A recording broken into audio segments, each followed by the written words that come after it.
한 거지 소년이 백만장자에게 다가가 말했습니다. 따님을 고칠 수 있습니다. 불가능한 일을 해냈습니다. 도시의 중심 광장, 시장의 북적이는 분위기 속에서 값비싼 옷을 입은 부유한 사업가가 마비된 딸 곁에 서 있었습니다. 그는 마치 지나가는 사람들의 눈에서 신을 찾는 듯 침묵했습니다. 그때 갑자기 누더기 옷을 입은 소년이 군중 속에서 나타나 세 사람의 인생을 바꿀 말을 건넸습니다. 이것은 기적에 관한 이야기가 아니라 믿음, 와인, 그리고 친절이 어떻게 현실을 바꿀 수 있는지에 대한 이야기입니다. 산타 로사리오의 중앙 광장은 언제나 조용합니다.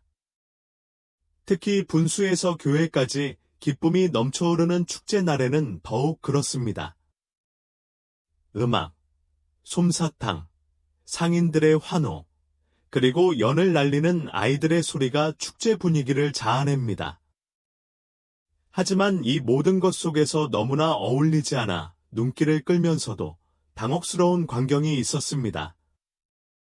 관광객들이 자주 사진을 찍는 분수 옆에 휠체어가 놓여 있었습니다. 그 안에는 창백하고 연약한 소녀가 휠체어를 타고 있었습니다. 고개를 숙이고 팔은 이상하게 움직이지 않았습니다. 그녀 옆에는 값비싼 회색 정장을 입은 키 큰 남자가 서 있었습니다. 그의 얼굴은 화강암으로 조각되어 있었다. 마을에서 가장 영향력 있는 인물 중 한 명인 민주는 그의 회사가 주변 건물의 절반을 소유하고 있었다. 사람들이 지나갔다. 어떤 사람들은 그를 알아보았지만 못 본 척했고, 어떤 사람들은 돌아섰으며, 몇몇 10대들은 속삭이려 했지만 부모의 표정에 숨이 막혔다. 민주는 누구에게도 신경 쓰지 않았다. 그는 마치 물을 다시 끌어내려는 듯 분수를 응시하며 서 있었다. 아빠. 그녀가 속삭였다. 집에 가도 돼. 조금만 더 있어. 수진아, 그는 그녀 옆 벤치에 앉으며 말했다. 그냥 내가 햇살을 느꼈으면 좋겠어. 그는 거짓말을 했다. 왜 그들이 여기에 있는지 몰랐기 때문이다. 소독약과 대리석 냄새가 진동하는 이 텅 빈 하얀 벽의 저택에 더 이상 앉아 있을 수 없었다. 그곳에서 모든 것이 그에게 실패를 떠올리게 했다. 어린 시절 그가 불렀던 수진이라는 소녀는 거의 3년 동안 마비 상태였다. 우연이란 사고였다. 그의 회사 차였다. 음주 운전자였다. 돈으로 사건을 덮었다. 레안드로는 모두의 침묵을 갚았지만 가장 중요한 것, 딸의 건강은 살 수 없었다. 그는 모든 것을 시도해 보았다. 제네바 최고의 병원, 미네네 델가다 의사, 중국식 방법, 줄기세포, 심지어 고압 산소실까지. 하지만 척추는 침묵했다. 소녀는 움직이지도, 느끼지도, 살아있지도 않았다. 그때 그는 선생님, 제가 그녀를 걷게 하면 어떨까요? 라는 말을 들었다. 민준이 돌아섰다. 10살쯤 되어 보이는 소년이 그의 옆에 서 있었다. 손은 더러웠고, 코트는 2사이즈는 더 컸다. 소년의 뺨은 검댕이나 흙으로 얼룩져 있었지만, 소년의 눈에는 동정심이 서 있지 않았다. 오직 자신감, 거의 무례함만이 가득했다. 뭐라고 했어? 레안드로가 웃어야 할지 경비원에게 전화해야 할지 몰라 물었다. 따님을 다시 걷게 해드릴 수 있어요. 소년이 되물었다. 하지만 1시간밖에 안 걸릴 거예요. 소년은 몇 주 만에 처음으로 고개를 들었다. 이봐.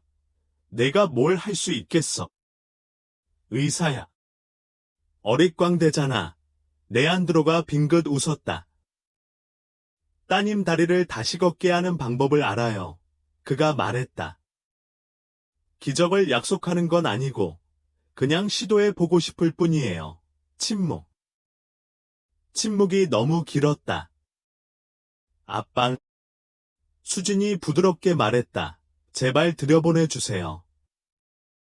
15분 후, 그들은 교회 근처 광장 중 한 곳의 그늘에 앉아 있었다. 민주는 근처에 서서 언제든 끼어들 준비가 되어 있었다. 수진은 의자에 앉았고, 도연은 그녀 맞은편에 쪼그리고 앉았다. 그는 나뭇가지를 천으로 감싼 나무 막대기 2개를 들고 있었다. 다시 달리는 걸 상상해봐. 그가 말했다.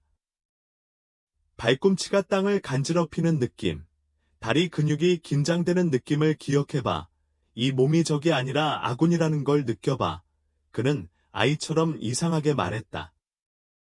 민주는 긴장했다. 마치 최면 같았지만 최면이 아니었다. 뭔가 다른 것이었다. 수진은 정신을 집중하고 눈을 감고 미소 지었다. 따뜻해요. 그녀가 속삭였다. 왼쪽 다리에. 아니면 그렇게 보여요. 도연이 물었다. 아니요. 수진이 대답했다. 당신인가요? 소년이 명확히 말했다. 마법은 없어요. 그저 기억할 뿐이에요. 제가 존재한다는 거죠. 레안드로가 떨리는 손으로 다가왔다. 그는 소녀의 손가락이 움직이는 것을 보았지만 거의 눈에 띄지 않았지만 움직임이었다. 그게 다예요. 소년이 말했다. 오늘은 이걸로 충분해요. 머리가 지쳤어요. 이제 그는 낡은 라디오처럼 신호를 찾고 있었다. 민주는 믿을 수 없었다. 말을 하려고 했지만 할 수 없었다. 그저 도연을 바라보았다. 그리고 그는 말했다. 1시간 후에 내일로 가자. 허락해 주시면. 그리고 그는 떠났다. 군중 속으로 그저 사라져갔다. 보상도, 약속도 없이 오직 희망만을 남겼다. 그리고 오랜 세월 동안 그것은 누군가가 민준에게 남긴 가장 소중한 것이었다. 밤은 불안했다. 민준 저택의 불빛은 새벽녘까지 타올랐지만 무슨 나쁜 일이 생겨서가 아니었다. 오히려 두려움보다 더 큰 희망이 밤잠을 설치게 했다. 민준은 술은 마시지 않고 진한 홍차를 마셨다. 뇌가 깨어 있어야 한다고 느꼈기 때문이다.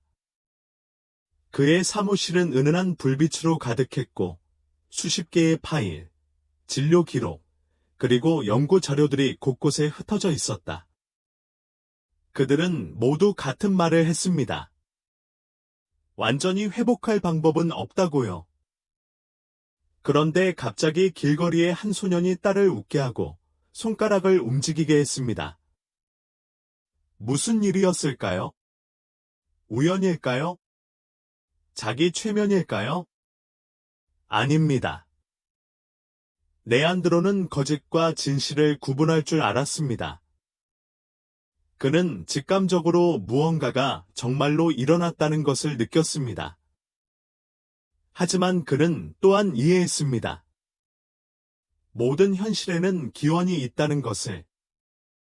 아침에 민주는 운전기사에게 전화를 걸어 노숙가들이 밤에 잠을 잔다는 소문이 돌던 곳으로 갔습니다. 시장의 나이 지긋한 경비원은 옛다리 근처에서 묘사된 소년과 닮은 소년을 봤다고 말했습니다. 노숙가들은 때때로 그곳 아치 아래에서 잠을 잤습니다. 도연, 이름이 도연인 것 같습니다. 경비원이 말했습니다. 3년 전쯤에 나타났습니다. 처음에는 제 아들이 아니었습니다. 그는 아무 말 없이 말을 시작했다. 온 가족이 사고로 목숨을 잃었고 살아남은 사람은 단 1명뿐이었다. 이 말에 리엔더는 오싹한 기분에 휩싸였다. 그는 주먹을 꽉 쥐었다. 3년 전 회사 차량 사고가 났던 기억이 떠올랐다. 운전자가 횡단보도에서 한 가족을 들이받았고 그 자리에서 두 사람이 사망했던 것이다. 보도에 따르면 아이는 병원으로 이송되었습니다. 민주는 당시 자세한 내용은 밝히지 않고 문제 해결을 지시했습니다. 그들은 금전적 보상, 증인 뇌물 수수, 경찰에 대한 압박 등을 결정했습니다. 하지만 아이는 살아남았습니다. 아이는 회사의 보험 사건 기록 보관소에 접근해달라고 요청했습니다. 30분 후, 아이는 필요한 파일인 도연을 찾았습니다. 그는 교회에서 태어나 부모님과 함께 살고 있습니다. 3년 전, 아이는 사고를 당했습니다. 상황은 절박했지만 소녀는 살아남았고 보호자는 아무도 없었다. 그리고 침묵이 흘렀다. 맙서사, 민준이 속삭였다. 저 녀석이네. 그는 저녁에야 도연을 다시 보았다. 소녀는 같은 막대기를 들고 혼자 공원으로 갔다. 돌아왔군. 민준이 메마르고 간신히 참은 목소리로 말했다. 왜? 수진이 걷고 싶어서 도연이 차분하게 대답했다. 그리고 내 말을 듣지 않는 몸에 쇠사슬로 묶인 기분이 어떤 건지, 아무도 내가 살아남을 수 있다고 믿지 않는 게 어떤 건지 알기 때문이야. 민주는 소년의 눈을 바라보았다. 그는 그에게 직접 묻고 싶었다. 내가 누군지 알아? 내 회사가 내 부모님을 죽였다는 걸 알아. 하지만 그의 혀는 움직이지 않았다. 네라는 말을 듣는 게 두려웠다. 그는 고발하는 사람이 아니라 이해심 많은 사람의 시선을 두려워했다. 이제껏 어디서 살았어? 다리 밑에서. 보호소에 보내지 않았고 서류도 없이 골판지 위에서 잤어. 가끔 늙은 의사가 음식을 가져다 주곤 했지. 몸을 단련하는 법도 알려줬어. 처음에는 내 몸을 단련했고 그 다음에는 다른 거리 아이들을 돕기 시작했지. 몇몇 아이들은 다시 팔을 움직일 수 있게 됐어. 무슨 의사? 벤, 길거리 의사였어. 신경외과 의사였는데 그 후 떠났지. 개인 병원보다 길거리가 더 진실하다고 했지. 겨울에 죽었대. 미는 속이 꽉 조여오는 걸 느꼈다. 이 아이는 기적이 아니라 결과였다. 자신의 삶, 자신의 결정, 서류에 서명한 것의 결과였다. 왜 우리에게 왔어? 광장에서 그녀를 보고 복수가 아니라 시도해 볼 수 있다는 걸 알았어. 오랫동안 화내지 않았거든. 그저 적어도 한 사람이라도 살아있음을 느꼈으면 했을 뿐이야. 내가 할 수 있는데 다른 사람들은 왜 못하겠어? 다음 날, 도연은 수진에게 다시 지시를 내렸습니다. 손에 공을 들고 무릎 사이에 기운 후 롤러보드를 이용해 척수를 깨어 남은 신호들을 자극해 보라고 했습니다. 이게 안 될까봐 걱정되지 않아요. 소녀가 물었다. 아니요, 그가 대답했다. 그저 시도하기가 두려울 뿐이에요. 석진은 고개를 끄덕이며 무릎 사이에 공을 꽉 쥐었다. 저택 안에서 웅성거림이 시작되었다. 경비원은 언짢은 표정이었다. 하녀 미영은 문 뒤를 살폈다. 이 자식, 의사도 아니고 공부도 안 했어. 부엌에서 그녀가 속삭였다. 왜 여기 있는지 누가 알겠어? 다 속임수였을까? 뭔가 훔치려 했던 걸까? 민주는 그들의 대화를 들었다. 아무 말도 없이 조용히 나가 창가로 갔는데 그곳에서 도연과 수진이 마당에서 운동을 하고 있는 모습이 보였다. 소녀는 도연의 발밑에 나무판을 놓아주었다. 수지는 땀을 흘리고 색색거렸지만 포기하지 않았다.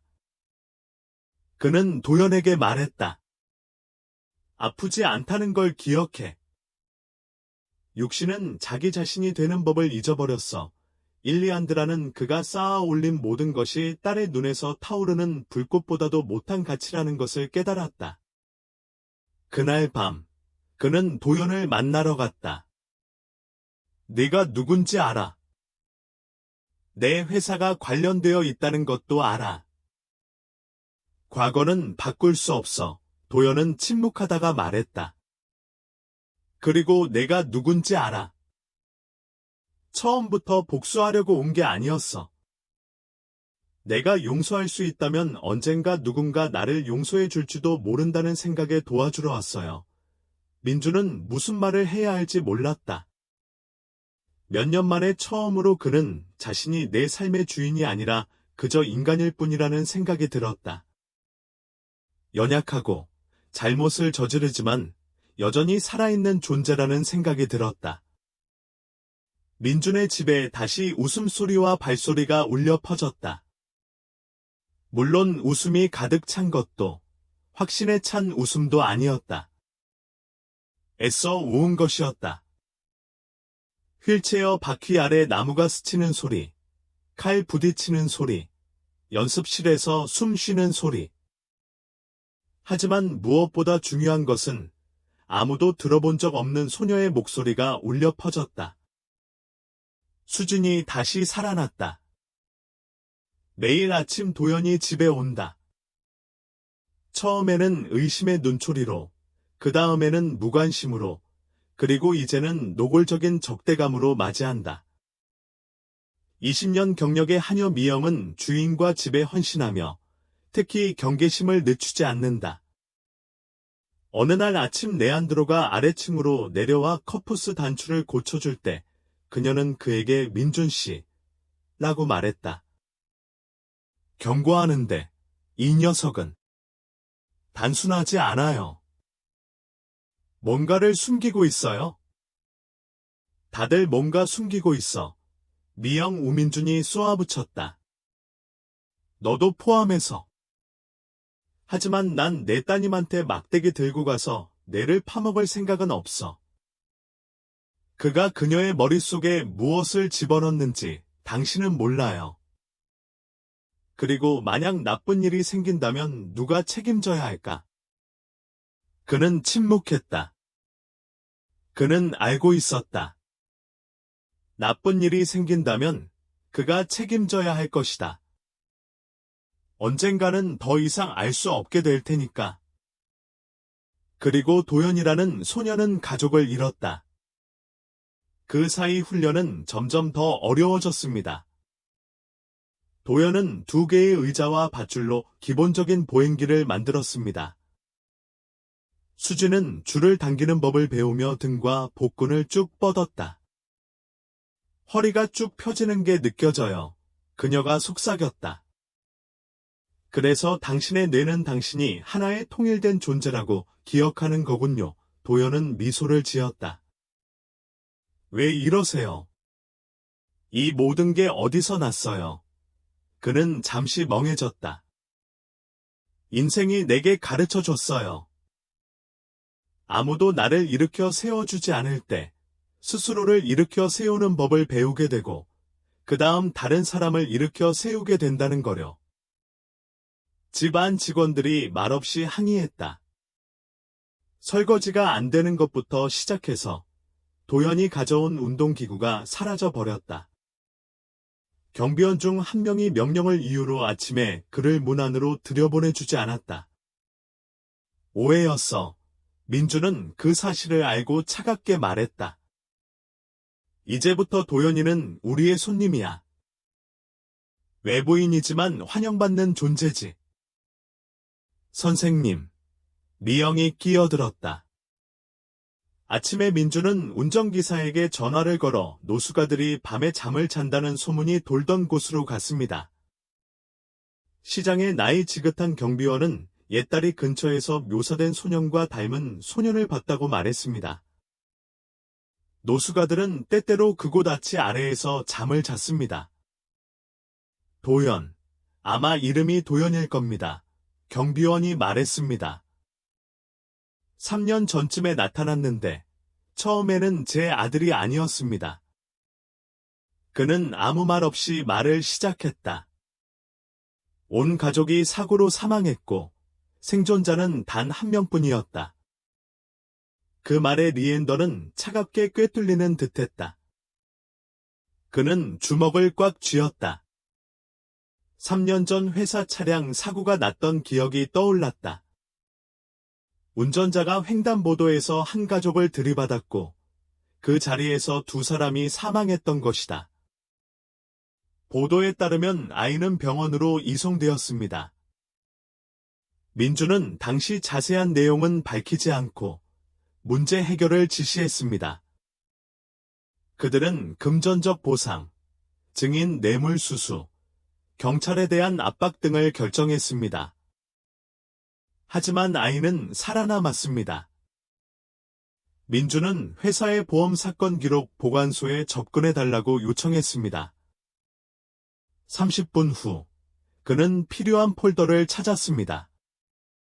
이름, 도연, 교회에서 태어나 부모님과 함께 살았으며 3년 전 사고를 당했습니다. 상황은 심각했지만 그는 살아남았고 보호자는 없었다. 그리고 침묵. 맙소사, 민준이 속삭였다. 이 사람이구나. 그는 저녁에야 도연을 다시 보았다. 소녀는 같은 막대기를 들고 혼자 그 공원으로 갔다. 돌아왔구나. 민준이 건조하고 간신히 참은 목소리로 말했다. 왜? 수진이 걷고 싶어서 도연이 차분하게 대답했다. 그리고 내 말을 듣지 않는 몸에 묶여있는 게 어떤 기분인지, 아무도 내가 살아남을 수 있다고 믿지 않는 게 어떤 건지 알기 때문이야. 민주는 소년의 눈을 바라보았다. 그는 그에게 직접 묻고 싶었다. 내가 누군지 알아? 내 회사가 내 부모님을 죽였다는 걸 알아. 하지만 그의 혀는 움직이지 않았다. 네라는 말을 듣는 게 두려웠다. 그는 비난하는 눈빛이 아니라 알아차리는 눈빛이 두려웠다. 이제껏 어디서 살았어? 다리 밑에서. 보호소에도 데려가지 않았고 서류도 없이 골판지 위에서 잤어. 가끔 늙은 의사가 음식을 가져다 주곤 했는데 그는 내 몸을 단련하는 법을 가르쳐 주었어. 처음에는 내 몸을 단련했고 그 다음에는 다른 거리 아이들을 돕기 시작했지. 몇몇은 다시 팔을 움직일 수 있게 됐어. 어떤 의사? 박 선생. 거리의 의사였지. 원래 신경외과 의사였는데 그 후 떠났어. 개인 병원보다 거리에 진실이 더 많다고 했지. 겨울에 죽었대. 민주는 속이 꽉 조여오는 것을 느꼈다. 이 소녀는 기적이 아니라 결과였다. 자신의 삶, 자신의 결정, 서류에 서명한 것의 결과였다. 왜 우리에게 왔어? 광장에서 그녀를 보고 복수가 아니라 노력할 수 있다는 걸 알았어. 오랫동안 화내지 않았어. 그저 적어도 한 사람이라도 살아있음을 느꼈으면 했을 뿐이야.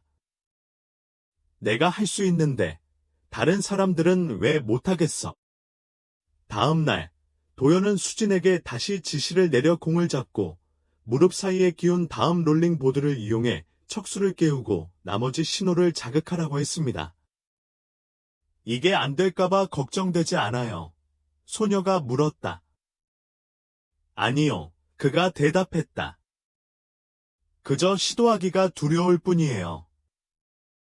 석진은 고개를 끄덕이며 무릎 사이에 공을 꽉 쥐었다. 저택 안에 속삭임이 퍼지기 시작했다. 경비원은 불쾌해했다. 하녀 미영은 문 뒤를 엿보고 있었다. 이 자식, 의사도 아니고 공부도 안 했어. 부엌에서 속삭였다. 왜 여기 있는지 누가 알겠어? 사기인가? 뭔가 훔치려는 건가? 민주는 그들의 대화를 들었다. 그는 아무 말도 하지 않고 조용히 나가 창가로 갔다. 창가에는 도연과 수진이 마당에서 운동을 하고 있었다. 소녀는 그의 발치에 나무 접시를 놓고 있었다. 수진은 땀을 흘리고 쌕쌕거렸지만 포기하지 않았다. 그는 그녀에게 말했다. 명심해. 네가 아픈 게 아니야. 내 몸이 원래의 모습을 잊었을 뿐이야. 민주는 자신이 쌓아 올린 모든 것이 딸의 눈빛에 타오르는 불꽃만큼의 가치도 없다는 것을 깨달았다. 그날 밤, 그는 도연에게 다가갔다. 네가 누군지 알아. 내 회사가 관련되어 있다는 것도 알아. 과거는 바꿀 수 없어. 도연은 침묵하다가 말했다. 그리고 내가 누군지 알아. 처음부터 난 복수하려고 여기 온 게 아니야. 도우려고 왔어. 내가 용서할 수 있다면 언젠가 누군가 나를 용서해 줄지도 몰라. 민주는 무슨 말을 해야 할지 몰랐다. 몇 년 만에 처음으로 그는 자기 삶의 주인이 아닌 그저 한 남자, 연약하고 결점이 있지만 아직 살아있는 존재라는 것을 느꼈다. 민준의 집에 다시 웃음소리와 발소리가 울려 퍼졌다. 물론 웃음이 가득 찬 것도 확신에 찬 웃음도 아니었다. 노력하는 웃음이었다. 휠체어 바퀴 아래서 나무가 스치는 소리, 칼 부딪히는 소리, 연습실의 숨소리. 하지만 무엇보다 중요한 것은 전에 들어본 적 없는 소녀의 목소리가 울려 퍼졌다. 수진이 살아나고 있었다. 매일 아침 도연이 집에 왔습니다. 처음에는 의심으로, 그 다음에는 무관심으로, 그리고 이제는 노골적인 적대감으로 그를 맞이했습니다. 20년 동안 주인과 집에 헌신하며 봉사해온 하녀 미영은 특히 경계했습니다. 어느 날 아침, 도연이 계단을 내려오며 커프스 단추를 고쳐주자 하녀가 말했습니다. 민준 씨, 그녀는 그에게 말했습니다. 경고해 두는데, 이 아이는 순진하지 않아요. 뭔가를 숨기고 있어요. 다들 뭔가 숨기고 있어. 미영 우민준이 쏘아붙였다. 너도 포함해서. 하지만 난 내 따님한테 막대기 들고 가서 뇌를 파먹을 생각은 없어. 그가 그녀의 머릿속에 무엇을 집어넣는지 당신은 몰라요. 그리고 만약 나쁜 일이 생긴다면 누가 책임져야 할까? 그는 침묵했다. 그는 알고 있었다. 나쁜 일이 생긴다면 그가 책임져야 할 것이다. 언젠가는 더 이상 알 수 없게 될 테니까. 그리고 도연이라는 소녀는 가족을 잃었다. 그러는 동안 훈련은 점점 더 어려워졌다. 도연은 의자 2개와 밧줄로 초보적인 보행기를 만들었다. 수진은 밧줄을 당기는 법을 배우며 허리와 복근에 힘을 주었다. 허리가 늘어나는 게 느껴져요. 수진이 속삭였다. 그래서 당신의 뇌는 당신이 하나의 통일된 존재라고 기억하는 거군요. 도연은 미소를 지었다. 왜 이러세요? 이런 건 다 어디서 나오는 거예요? 그녀가 물었다. 그는 잠시 멍해졌다. 인생이 가르쳐줬어요. 아무도 나를 일으켜 세워주지 않을 때 스스로를 일으켜 세우는 법을 배우게 되고 그 다음 다른 사람들이 나를 일으켜 세워주죠. 집안 직원들이 말없이 항의했다. 설거지가 제대로 안 된 것부터 시작해서 도연이 가져온 운동기구들이 사라졌다. 그날 아침 경비원 중 한 명이 지시를 이유로 그를 들여보내지 않았다. 오해입니다. 민주는 그 사실을 알고 차갑게 말했다. 이제부터 도연은 우리 손님입니다. 외부인이지만 환영합니다. 선생님, 미영이 끼어들었다. 이건 말도 안 돼요. 전문가보다 길거리 아이를 더 믿는다는 거예요? 미영아, 그가 천천히 말했다. 말해봐, 지난 3년 동안 이 전문가들 중 누가 내 딸을 웃게 했니? 그날, 아무도 예상치 못한 일이 일어났어. 수진이가 2걸음을 내디딘 거야. 아니, 1걸음이 아니었어. 보행기를 짚고 헤라클레스의 힘으로 걸어온 거였지. 다리는 떨리고 얼굴은 거의 눈물바다가 되었지. 하지만 수진이는 2걸음을 내디딘 후 도연의 품에 살며시 안겼어. 제가 했어요. 그녀는 바닥에 누워서 한숨을 쉬었다. 좋아요.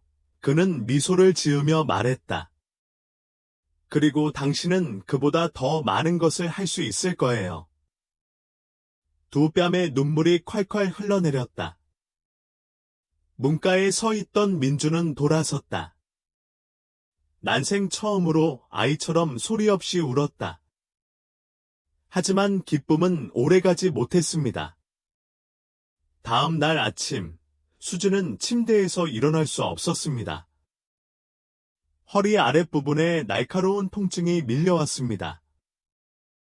마치 몸이 또다시 말을 듣지 않는 것 같았지만 이제는 더욱 견딜 수 없었습니다. 의사들이 그녀를 진찰하기 위해 불려왔습니다. 결과는 똑같았습니다. 과로, 아마도 신경염일 것입니다. 이것은 위험했습니다. 더 이상 무리하면 그 결과는 돌이킬 수 없을 것입니다. 이 아마추어 실험을 중단해 주시기를 강력히 권고합니다. 민주는 딸을 바라보았다. 창백한 얼굴로 고통스럽게 얼굴을 찡그리고 있었다. 비명을 지르고 모든 것을 갈기갈기 찢어버리고 싶었지만 그는 침묵을 지켰다. 의사가 떠나자 그는 테라스로 나갔다. 도연은 고개를 숙인 채 서 있었다. 내가 거짓말했어. 민준이 부드럽게 말했다. 넌 내게 기회를 줬잖아. 넌 어때? 걔가 혼자 가고 싶어 하잖아. 도연이 말을 끊었다. 끌어당기는 게 아니라 가는 법을 보여주는 거야. 하지만 당신은 의사가 아니잖아요. 린더가 큰 소리로 말했다. 당신은 그저 어린애일 뿐이에요. 놀려고 여기 온 게 아니야. 나도 겪었어. 고통스러웠지. 그걸 받아들이고 극복하는 법을 배웠어. 원한다면 날 내쫓아도 돼 하지만 걔한테 뭘 원하는지 물어본 후에 수진이 방으로 뛰어들어와 아빠는 말을 끝맺을 틈도 없었다. 아빠, 안 돼요. 어린 소녀는 거의 비명을 지를 뻔했다. 도연이는 아무 죄도 없어요. 저는 살아있다는 걸 느껴요? 그 이후로 처음으로 제 몸을 느껴요. 어린 소녀는 벽에 기대어 서서 손을 짚고 떨면서도 여전히 서 있었다. 그녀의 눈빛은 어린아이의 눈빛이 아니라 어른스럽고 단호했다. 이건 고통이에요. 맞아요. 하지만 제 고통이에요. 아무에게도 이 고통을 주지 않을 거예요. 계속할지 말지는 오직 저만이 결정할 수 있어요. 민주는 그녀를, 그리고 도연을 바라보았다. 그리고 갑자기 깨달았다. 더 이상 그가 아니라 그녀였다. 좋아, 그가 부드럽게 말했다. 계속하자. 하지만 내 규칙과 책임에 따라. 다만 그녀를 배신하지 마, 절대. 절대요, 도연이 대답했다. 그날 밤, 민주는 사무실로 내려갔다. 7월 18일 교통사고라고 적힌 낡은 파일을 꺼냈다. 파일을 열어 사진을 봤다.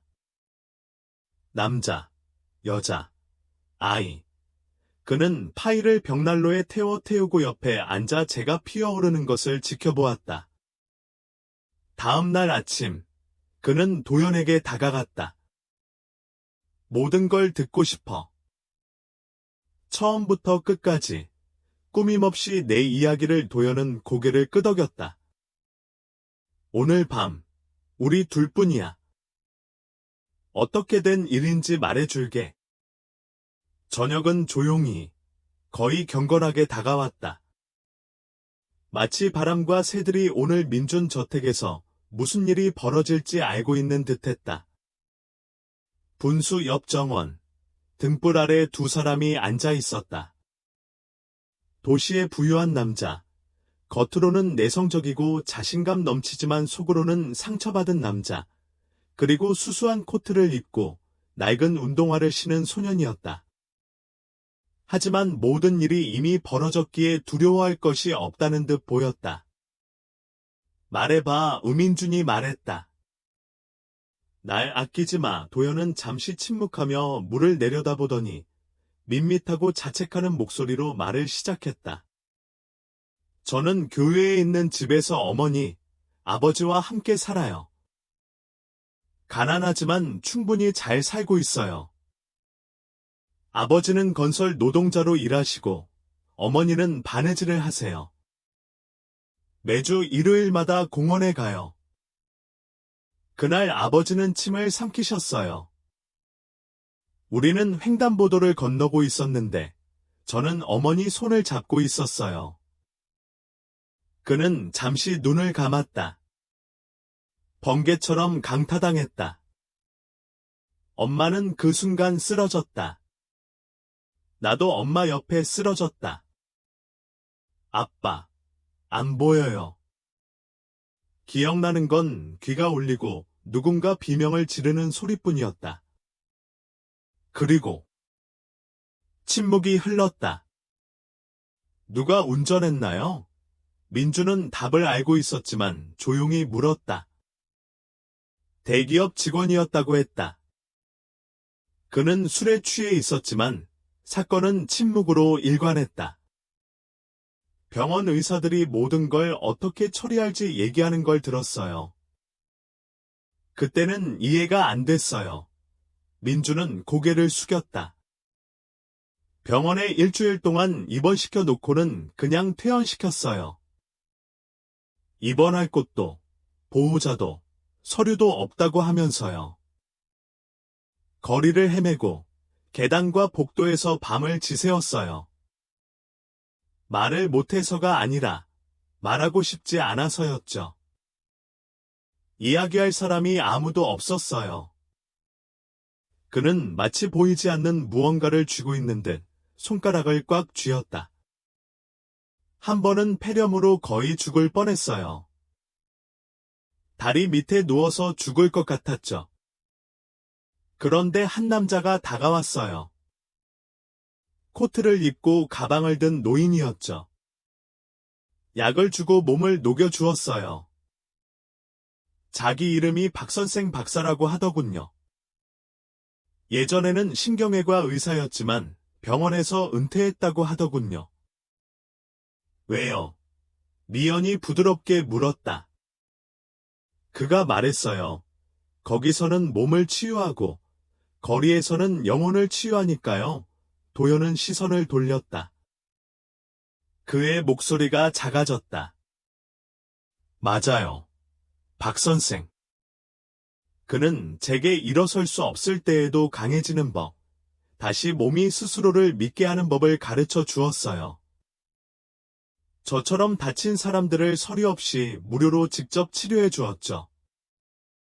그저 믿었을 뿐이에요. 어느 날 그가 말했어요. 다시 걷기 시작하면 다른 사람들을 가르쳐라. 그는 다리 위에서 세상을 떠났습니다.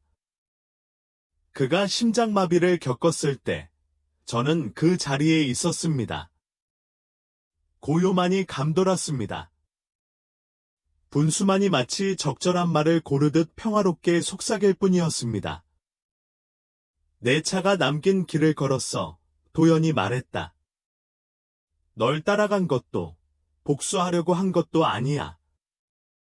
그저 내 안에 있는 공허함을 누군가 느끼지 않게 해주고 싶었을 뿐이야. 민주는 한참 침묵하더니 그의 옆에 다가가 앉았다. 그리고 저는 이 문제를 해결하라는 지시를 담은 문서에 서명했습니다. 아이가 살아남았는지조차 묻지 않았습니다. 너무 무서웠거든요. 아이가 살아남았다는 사실을 알게 되면 저는 평화롭게 살 수 없을 테니까요. 자, 알겠지? 다음은 뭐야? 민준이 고개를 들었다. 그의 얼굴은 달랐다. 가면도, 파워슈트도 없었다. 그저 남자, 죄책감에 시달리는 아버지. 이제 내게 집을 마련해주고 싶어. 네가 받아들인다면 내게서 빼앗긴 집을. 도연은 고개를 숙였다. 받는 것에는 익숙하지 않았다. 지는 것에는 익숙했다. 집에서 사는 법을 몰라. 다리 위에서 사는 거야. 저는 배울 거예요. 우리 둘 다 배울 거예요. 그들은 오랫동안 말없이 앉아 있었다. 더 이상 말이 없었지만 그럴 필요도 없었다. 다음 날 모든 것이 다시 시작되었습니다. 도연은 더 이상 집에 오지 않았습니다. 그는 집에 살면서 거실에서 잠을 잤습니다. 아침에는 민준, 수진과 함께 아침을 먹었습니다. 처음에는 하녀 미영이 반대 의사를 표하는 듯 접시를 흔들었지만 시간이 지나면서 그에게 따뜻한 빵을 주기 시작했습니다. 수진은 도연의 승인을 받은 방문 치료사의 감독하에 계속해서 진료를 하고 있습니다. 소녀는 스스로 선택합니다. 누구의 말을 들어야 할지, 누구의 말을 들어야 할지 압니다. 민주는 서류를 정리하고 빚을 갚고 사과합니다. 찾을 수 있는 사람들과 더 이상 존재하지 않는 사람들에게 기도합니다. 그는 성인이 되지는 않지만 더 이상 자신이 아닙니다. 이제 그는 진정으로 사랑하는 사람들과 함께 살아갑니다. 어느 날 저녁, 석진은 석진에게 조용히 말했다. 내가 모든 의사들보다 더 많은 일을 해냈다는 걸 알아. 네가 치료하는 법을 알아서가 아니라 믿는 법을 알기 때문이야. 그는 어깨를 으쓱하며 말했다. 나는 단 한 번만 나 자신을 믿었어. 그게 충분했지. 도연이 자신의 이야기를 들려준 지 일주일이 지났습니다. 한때 조용하고 차가웠던 민준 가족은 이제 다른 방식으로 살아가고 있습니다. 더 이상 공포는 없습니다. 대신 희망, 조심스럽고 연약하지만 현실적인 희망이 있습니다. 매일 아침은 커피와 갓 구운 빵 냄새로 시작된다. 수지는 잠에서 깨어 혼자 화장실에 간다. 천천히, 애써서, 하지만 외부의 도움 없이, 뛰지도 않지만 더 이상 그냥 앉아있지도 않는다. 싸워서 이긴다. 민주는 마치 딸을 환자나 프로젝트가 아닌 살아있는 사람으로 처음 보는 듯 그녀의 모든 움직임을 지켜본다. 어느 날 아침, 도연은 판지에 그린 스케치를 들고 방으로 들어왔다. 거기에는 평행한 난간과 자신에게 가는 길이라는 글이 적혀 있었다. 이게 뭐야?